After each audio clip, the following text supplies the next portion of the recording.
একটা ড্যামের জন্য হ্যাঁ পাখিটা গ্যাস খাচ্ছে একটু। এখন ওয়েদার নরম, এই বৃষ্টি হলো কয়েকদিন ধরে, কিন্তু দিদাটা বাগানো যাচ্ছে না। কিন্তু তবুও আমি চেষ্টা করেছি যে চুন দিয়ে পাঞ্চিং করে তুষটাকে নেড়ে নেড়ে ঠিক করা রেখে, তাতেও হচ্ছে পাখিটা রেডি বার্ডের সময় পাখিটা লুজ ড্রপ করছে বলে তুষটাকে রাখা যাচ্ছে। বর্ষাকাল হলো পোকামাকড়দের বংশবৃদ্ধির সময়। বাতাসে আর্দ্রতা ও জলীয় বাষ্পের পরিমাণ বেড়ে যায়। অপরিচ্ছন্ন অস্বাস্থ্যকর খামারে মুরগি দ্রুত রোগাক্রান্ত হয়। নমস্কার, আপনারা দেখছেন ইন্ডিয়া পোল্ট্রি নিউজ। বাংলার পোল্ট্রি জগতের খবর জানাতে হাজির হলাম দর্শকের দরবারে। বৃষ্টির পরিমাণ যত বাড়ছে, বাতাস থেকে জলীয় বাষ্প শুষে তুষ দলা পাকিয়ে যাচ্ছে। দলা পাকানো তুষ হয়ে উঠছে বিভিন্ন রোগের আতুর ঘর, ম্যাগটের বংশবৃদ্ধি। এর সাথে যোগ হচ্ছে মাইকোটক্সিকোসিস, গাম্ব্রো ডিজিজের মতো খামার উজাড় করে দেওয়া প্রাণঘাতী রোগ। ব্যাকইয়ার্ড ফার্মাররা কি প্রাথমিকভাবে সচেতন? কিভাবে তারা সুরক্ষা বলয় তৈরি করবেন? আজকের প্রতিবেদন খামারির সচেতনতা নিয়েই। এখন আমরা এসে দেখছি যে আপনার ফার্মে যে রেডি বার্ড হয়ে গেছে, তো এই রেডি বার্ডটির এখন মিন এজ মানে এজ কতদিন হয়েছে? 35। 35 ডেজ। তো 35 ডেজে আপনি কিভাবে কি ম্যানেজমেন্ট করছেন আমাদের এই ফার্মটি, এটিকে যদি একটু বলেন। ম্যানেজমেন্ট বলতে এখন পাখিটা একটু হালকা ঠান্ডা আছে এবং লিটারটা ড্যামের জন্য পাখিটা গ্যাস খাচ্ছে একটু। এখন ওয়েদার নরম, এই বৃষ্টি হলো কয়েকদিন ধরে, কিন্তু দিদাটা বাগানো যাচ্ছে না। কিন্তু তবুও আমি চেষ্টা করেছি যে চুন দিয়ে পাঞ্চিং করে তুষটাকে নেড়ে নেড়ে ঠিক করা রেখে, তাতেও হচ্ছে পাখিটা রেডি বার্ডের সময় পাখিটা লুজ ড্রপ করছে বলে তুষটাকে রাখা যাচ্ছে। তো এখন যে লুজ ড্রপের যে সমস্যাটা আমরা দেখতে পাচ্ছি ফার্মে, আপনার যে তুষ পুরো ভিজে গেছে এবং প্রচুর পরিমাণে পাখি লুজ ড্রপ আরম্ভ করে দিয়েছে। তো এই সিচুয়েশনে আপনি কি ভাবছেন, যদি কোম্পানি আপনার কাছ থেকে পাখিটি এখন লিফটিং করিয়ে নেয়, সেটা কি আপনার বেটার হবে, নাকি লিটার তুলে নিয়ে নতুন লিটার বিছানোটা কি বুদ্ধিমানের কাজ হবে বলে মনে করছেন? নতুন লিটারটা কি আর দেওয়া সম্ভব নয়, কিন্তু লিফটিং করলে ভালো হয়, ফার্মারের পক্ষ থেকে ভালো হয়।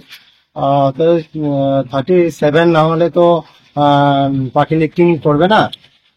এখন দেখি, কোম্পানিকে আমি ইনফরমেশন দিয়েছি, দেওয়ার ফলে এখন কোম্পানি আমার রেজাল্ট দেয় না আমাকে। এই পর্যন্ত এখন কোম্পানি আমাকে বলেছে। আর লুজ ড্রপের জন্য আমরা ওষুধ চালিয়ে যাচ্ছি। আচ্ছা, লুজ ড্রপের জন্য কি মেডিসিনটা যেটা ব্যবহার করছেন, ওটা কি কোম্পানির তরফ থেকে দেওয়া হয়েছে নাকি আপনি আফটার মার্কেট থেকে কিনেছেন? না, কোম্পানির তরফ থেকে দেওয়া হয়েছে।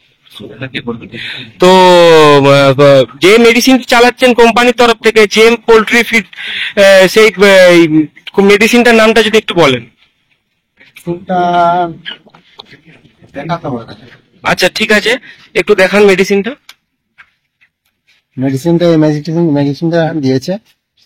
আচ্ছা, এইটা জন্য চালাতে বলেছে, 2 দিনের জন্য চালাতে বলেছে। খুব অ্যাক্টিভ না, মানে অ্যাক্টিভ নয় মেডিসিনটা, তবুও চালাতে এখন 2 দিন, তারপর দেখা যাবে কি রেজাল্ট হচ্ছে। নচেত লিফটিং করিয়ে দেওয়া হবে। তো কোম্পানির তরফ থেকে ম্যানেজমেন্টে কি জানানো হয়েছে এখন আপনাকে, যে এই প্রবলেমে যে আপনি পড়ে আছেন, পাখিটা টোটালি প্রবলেম চলেছে, হালকা সাউন্ড আসছে, তো এই ক্ষেত্রে কোম্পানি আপনাকে কি হেল্প করছে? কোম্পানি হেল্প বলতে আমাদের স্প্রে দিয়ে গেছে, স্প্রে গুলো করা হচ্ছে প্রত্যেক দিন। স্প্রে করছে না, কিছু নেই। বাট যত স্প্রে করবে তত ঠান্ডার পরিমাণটা একটু কমবে। এটা ভালো জিনিস, স্প্রে করার উপরেই ঠান্ডাটা কমবে। আচ্ছা, স্প্রে করার উপরে ঠান্ডাটা কমে। আর এখন আপনার টোটাল যে ফার্ম ক্যাপাসিটি, চওড়াই লম্বাই যদি একটু আমাদেরকে বলেন। আমার কত ফুট বাই কত ফুট? আমার এটা 24 বাই 90 করা আছে।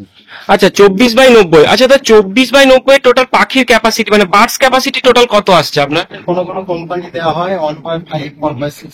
1.6 মানে এখন কি গরমের জন্য কি কোম্পানি আর আগের যে সিস্টেম নিয়ম যে 1.3 থেকে বার্ডস প্লেসমেন্ট করছে না?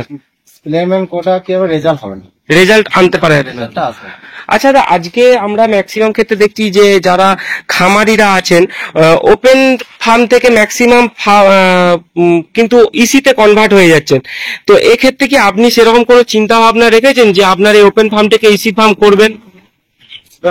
করবো বলতে এখন যা আমি চলছে এখন বাজারে, কিন্তু আমার তো এখন সিদ্ধান্ত নেই করার মতন। আমার বছর খানেক করার পর আমি সিদ্ধান্ত নেবো যে এসি ফার্ম করলে ভালো হয় জিনিসটা।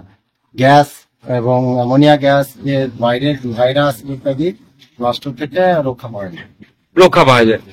আচ্ছা, তো এখানে কি এই যে মির্জাপুর এলাকায় তো আপনি কি একাই খামারি আছেন নাকি না আরো অনেকে খামারি আছে, স্ট্যান্ডে আছে, আমার সাইকেল পড়ে আছে, চারিদিকে আছে, ময়নাপুর আছে, এদিকে আমাদের বাগাজল আছে, বাঁশবাটি আছে, চারিদিকে আছে।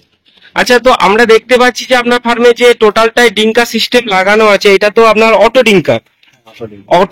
তো এই যে ম্যানুয়াল ফিডার যেটা, এটাতে কি টোটালি আপনারা হাতে করে খাবার দিচ্ছেন? তো টোটালি হাতে করে খাবার দেওয়া হচ্ছে। তো এখন 35 দিনে কোন খাবারটা চলছে পাখির? 35 দিনে ফিনিশারটা চলছে, অনলি ফিনিশার চলছে।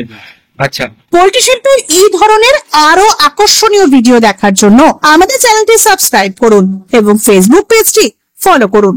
ধন্যবাদ।